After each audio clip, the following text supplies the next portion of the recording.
కృష్ణా జిల్లా చల్లపల్లి పోలీస్ స్టేషన్లో పేలుడు ఘటన సంచలనంగా మారింది.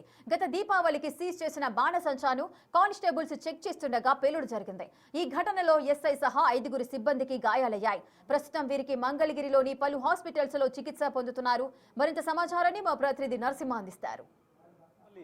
పోలీస్ స్టేషన్లో బాణాసంచా పేలుడు ఘటనలో హెడ్ కానిస్టేబుల్ ప్రసాద్ ప్రస్తుతం మనతో పాటు ఉన్నారు. అసలు ఏం జరిగింది ఆ టైంలో?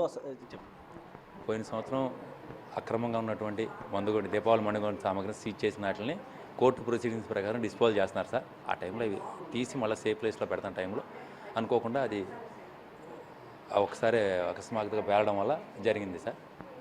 దానివల్ల మా కానిస్టేబుల్ గారు డ్రైవర్ గారు మా ఎస్ఐ గారు కొంచెం గాయాలు గట్టిగా అయినాయి సార్. మేము కొంచెం దూరం రిసెప్షన్ టేబుల్ దగ్గర ఉండటం వల్ల నేను మా లేడీ కానిస్టేబుల్ ఉండటం వల్ల మాకు చిన్న గాయాలు అయినాయి సార్. ఎక్కడి నుంచి ఎక్కడికి తీసుకెళ్తున్నాం? స్టేషన్లో ఈ ఎక్స్ప్లో ఈ దీపావళి మండుకొండ సమర్ పక్కన పెట్టే ఒక సేఫ్ దాంట్లో పెడతాం సార్. సేఫ్ గోడౌన్ ఒక దాంట్లో పెడతాం.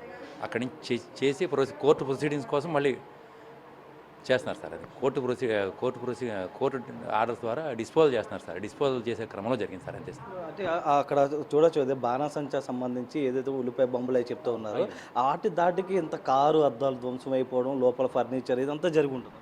అదే క్వాంటిటీ కొంచెం ఎక్కువ ఉన్న వల్ల జరిగి ఉంటుందండి. అంటే అక్కడి నుంచి జారిందా ఏమన్నా? అక్కడ ఏం అది అవగాహన లేదండి. ఒకసారి సౌండ్ వినపడతాం, ఒకసారి పొగ రావడం ఏం మాకు అర్థం కాదు. ఒకసారి షాక్లో ఉన్నప్పటికీ మేము. మీరే ప్రదేశంలో ఉన్నారు ఆ ప్రాంతం? రిసెప్షన్ టేబుల్ దగ్గర ఉన్నామండి. రిసెప్షన్ టేబుల్ దగ్గర ఉన్నాం. 112 కాలర్తో మాట్లాడుతున్నాం. అది పరిస్థితి. అంటే ఒక్కసారిగా భారీగా సౌండ్ వచ్చిందా? అసలు ఇక్కడ ఏం జరిగింది? అంటే ఆ సమయంలో కారు దగ్గర ఎవరెవరు ఉన్నారు? మా డ్రైవర్ గారు, కోర్టు కానిస్టేబుల్ గారు, మా ఎస్ఐ గారు ఉన్నారండి. మిగతా వాళ్ళు లోపల ఎంతమంది ఉన్నారు? నేను, సెంట్రీ గారు, మా రిసెప్షన్ కానిస్టేబుల్ గారు ఉన్నామండి. ఓ 10 అడుగుల దూరంలో, 15 అడుగుల దూరంలో ఉన్నాను. మీకు ఎక్కడెక్కడ గాయాలయ్యాయి? చెవికి, కాలికి, కుడి చెవికి, కుడి కాలికి తప్పదండి. ప్రస్తుతం బాగానే ఉందా? బాగానే ఉందండి. అంటే ఇంకా అక్కడ మీకు ఏమైనా ఇంకా అనుమానంగా కానీ ఇంకేమైనా అనిపించింది? అంటే లోపల ఆల్రెడీ ఏదైతే టపాసులు ఎంతలా అయితే అంతలా బ్లాస్ట్ అవుతుంది అనేది కూడా ఒక అనుమానం కోన వ్యక్తం చేస్తాం. కానీ మీరు అక్కడ దగ్గరలో ఉన్నారు కాబట్టి మీకు తెలిసిన దాని ప్రకారం టపాసులు అలా అవుతుండే 2-3 కేసులు మేము చూసాం. అట్లా జరుగుతూ ఉంటాం, గమనించామండి మేము కూడా. రావడం జరిగిందా ఎవరైనా? అంటే అది మీ పోలీసులు ఉన్నతాధికారులు వచ్చి ఏమైనా మా ఉన్నతాధికారులు పర్యవేక్షిస్తున్నారు. ఇప్పుడు మాకు కావాల్సిన చికిత్స అందిస్తున్నారు. శుభ్రంగా చూసుకుంటున్నారు సార్. ఇబ్బంది ఏం లేదు.